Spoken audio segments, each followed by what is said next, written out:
Jesuit education is about formation of the whole person, both inside the classroom, but also more broadly through the experiences that help young people form their characters and identify their purpose in life.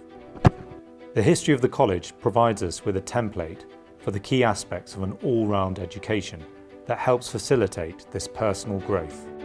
These are adventure, chaplaincy, performing arts, and sport, where the shared endeavour of a community that has always been integral to the college comes through most clearly. The college has all the facilities to ensure pupils can achieve their co-curricular ambitions. The Stonyhurst Diploma recognises the contribution of pupils to the other half of a Stonyhurst education.